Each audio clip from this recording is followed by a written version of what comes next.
Chers apprenants, bonsoir et bienvenue à cette nouvelle leçon de notre programme des études panafricaines. Et aujourd'hui, nous parlons de la phase de création proprement dite.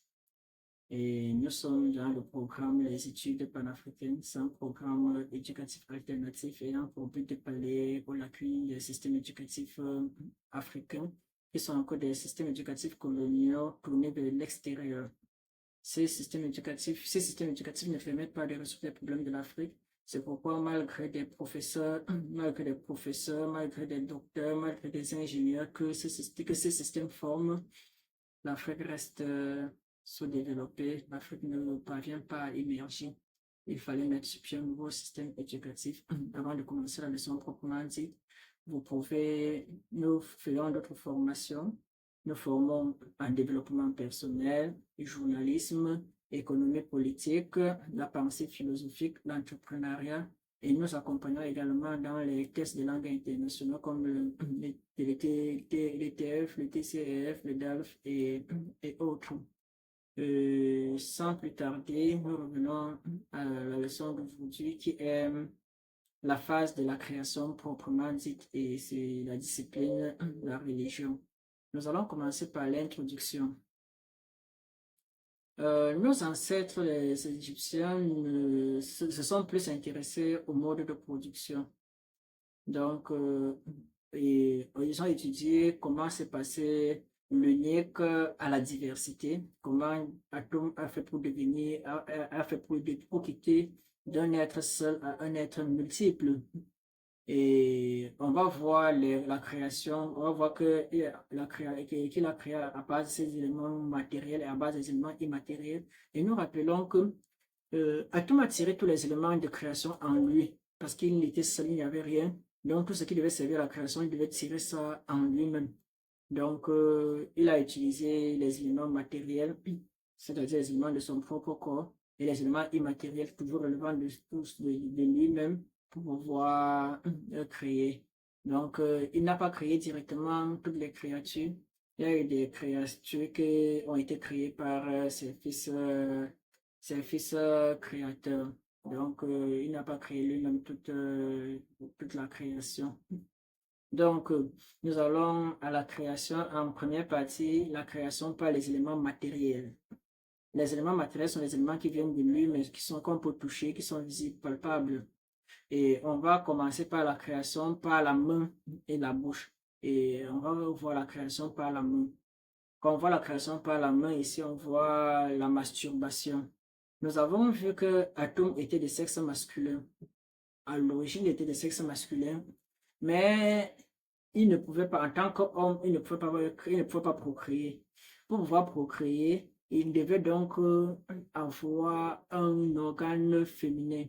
Donc, il s'est servi de sa main pour pouvoir se faire jouir lui-même et pour pouvoir générer ses deux premiers enfants, Chou et Tefnut.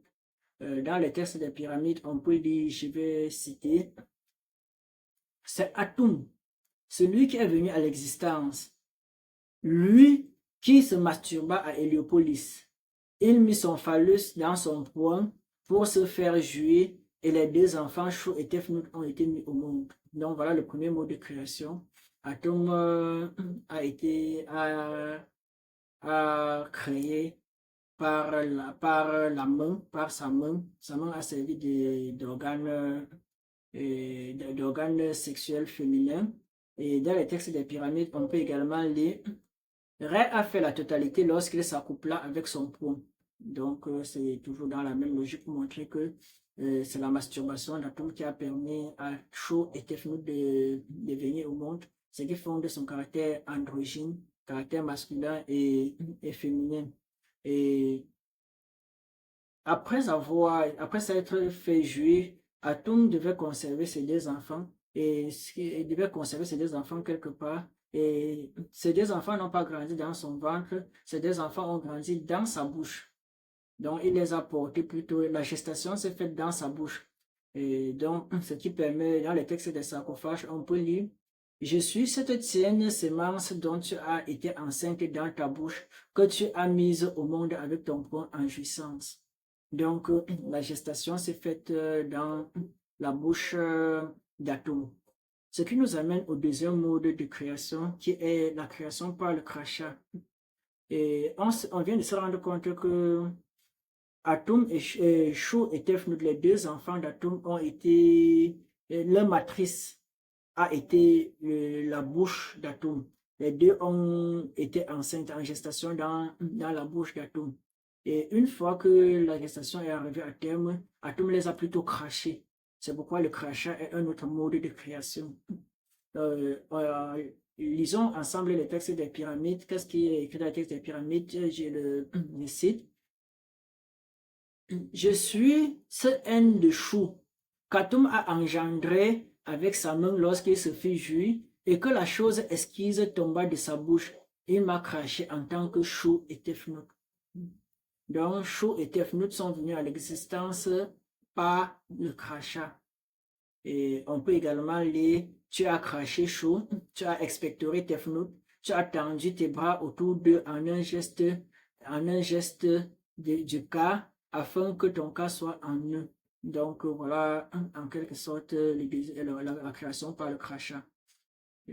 Après être enceinte et dans sa bouche, après avoir porté la grossesse des Chou et Tefnut dans sa bouche, il les a plutôt crachés. Et dans les textes des sarcophages viennent également compléter. Il est écrit, je le cite, je n'ai pas été formé dans un corps, je n'ai pas été constitué dans un œuf. C'est en un crachat de sa bouche que mon père Atum m'a craché avec ma sœur Tefnut. C'est chaud qu'il est dit. Donc, ça vient juste compléter ce que nous venons de lire, de voir que Chou et Tefnut ont été plutôt crachés. Ils sont venus à l'existence par le crachat. Donc, une dernière chose pour confirmer, et cette fois-ci, dans les textes des pyramides, il est écrit, c'est ma pureté, la pureté de la salive qui est sortie de la bouche d'Atum. Toujours pour montrer que les deux sont sortis de la bouche d'Atum. Et la création par le corps renvoie ce que nous avons vu, la bouche d'Atum. On a dit que Chou et Tefnut ont été enceintes en gestation dans la bouche d'Atum. Donc, c'est ce qu'on appelle la création par le corps. Maintenant, la création par la sueur. Et Atum a créé les divinités par la sueur, par sa sueur. Et c'est la sueur d'Atum qui a permis aux divinités de venir au monde. Dans les textes des sarcophages, on peut lire « J'ai fait venir à l'existence les dieux de ma sueur. » La sueur est une substance noble, souvent assimilée à l'encens ou au parfum. Donc la sueur d'Atum est une substance noble. C'est pas la sueur d'Atum qu'il a pu faire venir au monde les divinités. Maintenant, la création par les larmes. Si les divinités ont été créées par la sueur, et les êtres humains, eux, ont été créés par les larmes d'Atum. Donc, les êtres humains proviennent de l'œil d'Atum. C'est pour ça qu'on parle aussi de la création par l'œil. Les êtres humains proviennent de la larme d'Atum. Et l'œil étant le siège de puissance, le siège de la vision, le siège de l'imagination. Donc, les êtres humains ont une origine noble. Et d'ailleurs, dans les textes sarcophages, on peut lire, je vais citer, les hommes sont les larmes de mon œil. Donc, les êtres humains viennent de la larme d'Atum. La larme aussi, comment ça s'est passé? La larme n'est pas une substance noble. La larme aussi une substance qui fait également allusion à la douleur, à la souffrance, parce que l'œil d'Atum à un certain moment l'a quitté. Et l'œil d'Atum l'a quitté et le Dieu suprême a pleuré et en pleurant, il a généré des êtres humains. Donc voilà la création par les modes de création. Et il a également la création. Maintenant, la création, les premiers modes étaient la création par les éléments matériels. Maintenant, on arrive à la deuxième partie de ce cours, qui est la création par les éléments immatériels. Les éléments immatériels sont les éléments qu'on ne peut pas voir et qu'on ne peut pas toucher. Ce n'est pas matériel, ce n'est pas des objets. Le premier mode de création, c'est la création par le nez. Quand on parle du nez, on parle du souffle. Pas que c'est le nez, on parle du souffle. Et dans la pyramide de Neit, nous pouvons lire « Il m'a expiré de son nez Je suis celui dont la forme a été expirée. C'est Chou qui le dit. Maintenant, vous allez vous poser la question.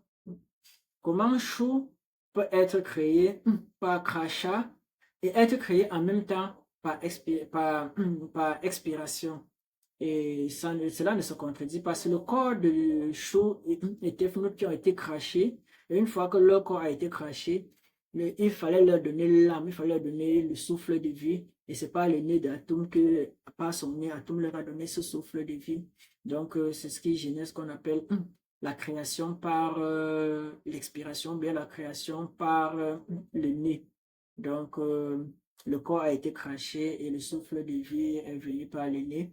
Dans les textes des pyramides, on peut lire, c'est mon habit, le souffle de vie qui est sorti autour de moi et de la bouche d'Atum. Donc, c'est le corps de Chou, c'est Chou qui le dit également. Donc, c'est son corps qui est sorti, de la bouche, et son âme, son souffle de vie est sorti du nez d'Atum. Et Chou lui-même est le souffle de vie. D'ailleurs, dans les leçons suivantes, on va voir que Atum l'a placé à son chevet pour lui permettre de vivre. Il est le souffle que Atum respire pour pouvoir vivre lui-même. Donc, Chou donne la vie à son père par son propre souffle, parce que son père lui a donné ce souffle et il redonne ce souffle à son père pour pouvoir lui permettre d'exister et de vivre. Atum lui-même le dit, voici Atum, Chou lui-même le dit autant pour moi, je suis le fils d'Atum. Il m'a placé à sa gorge afin qu'il me respire chaque jour. Je lui donne le souffle à son nez. Donc, Atum a donné le souffle de vie à Chou et Tefnut. Et les deux également, parce qu'il n'y a pas que Chou qui a le souffle de vie d'Atum. Même sa fille Tefnut a également son souffle de vie. Ces deux enfants lui permettent de vivre. Donc, l'autre mode de création, c'est la création par la volonté et la force. Tout est venu au monde par la volonté d'Atum. Si Atum ne voulait pas, rien ne serait venu au monde.